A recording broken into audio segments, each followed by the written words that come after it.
Assalamualaikum warahmatullahi wabarakatuh. Perkenalkan, nama saya Rini Rindiani, mahasiswi semester 3 Program Studi Administrasi Pendidikan STKIP Muhammadiyah Bogor.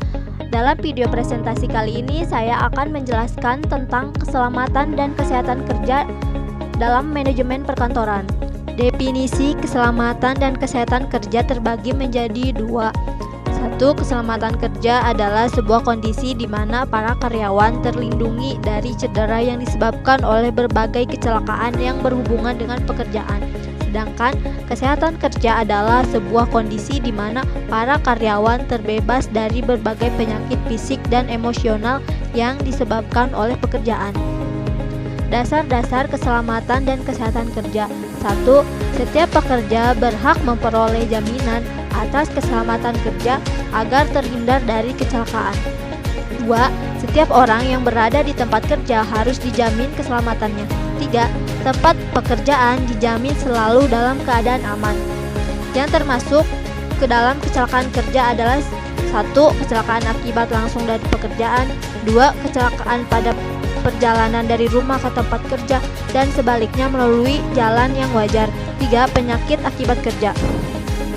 Untuk itu, tindakan kantor untuk mencegah kecelakaan harus meliputi hal sebagai berikut. 1. Pengendalian teknis seperti mengatur sistem ventilasi, penerangan, perlengkapan keselamatan dan kesehatan kerja. 2. Penyempurnaan anggaran ekonomi. 3. Pengawasan atas kebiasaan kerja. 4. Penyesuaian kecepatan arus produksi dengan kemampuan optimum para pegawai. 5. Peningkatan mekanisme yang tepat guna. 6. Penyesuaian volume produksi dengan jam proses yang optimum. 7. Pembentukan panitia keselamatan dan kesehatan kerja di bawah seorang petugas khusus yang profesional. Ada 3 faktor penyebab dari kecelakaan. 1. Faktor lingkungan. 2. Faktor manusia yang terdiri dari 2 jenis. A. Sifat fisik dan mental seperti kurangnya penglihatan atau pendengaran. B. Pengetahuan keterampilan seperti kurangnya memperhatikan metode kerja yang aman. 3. Faktor mesin atau alat seperti penerapan yang kurang, mesin tidak dijaga, kerusakan teknis. Aturan keselamatan dan kesehatan kerja. Di Indonesia, aturan keselamatan dan kesehatan kerja diatur oleh Peraturan Pemerintah Republik Indonesia Nomor 50 Tahun 2012 tentang Sistem Manajemen Keselamatan dan Kesehatan Kerja, di mana sistem tersebut harus diterapkan pada perusahaan yang mempekerjakan lebih dari 100 orang karyawan atau mempunyai tingkat potensi bahaya yang tinggi. Prinsip pencegahan kecelakaan kerja. 1. Pencegahan kecelakaan merupakan bagian yang penting dalam kegiatan pengawasan. 2. Perlu adanya kerjasama antara pihak manajemen, supervisor, dan pekerja dalam mencegah kecelakaan. 3. Adanya bimbingan dari top manajemen.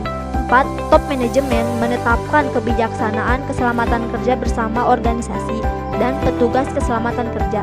5. Metode kerja yang mengandung manual. Keselamatan kerja harus diterapkan tindakan antara lain. 1. Didiklah para pekerja untuk menghadapi atau mengetahui bahaya yang mungkin terjadi. 2. Sediakan fasilitas atau bidang pekerjaan yang aman. 3. Usahakan adanya pos pertolongan pertama pada kecelakaan atau P3K. 4. Sediakan alat termasuk pakaian guna melindungi pekerja dalam hal melaksanakan tugas mereka. 5.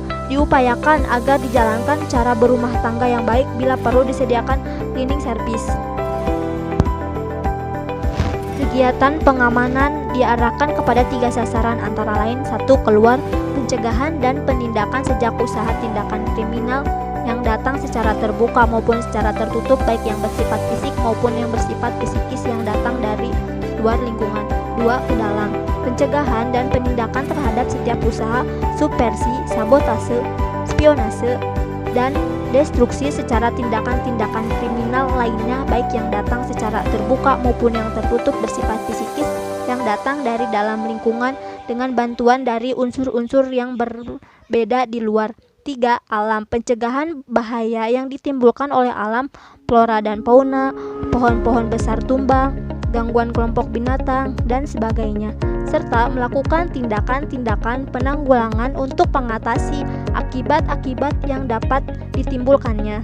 Tanggung jawab dan keselamatan kerja. Bagi pihak manajemen bertanggung jawab dalam 1.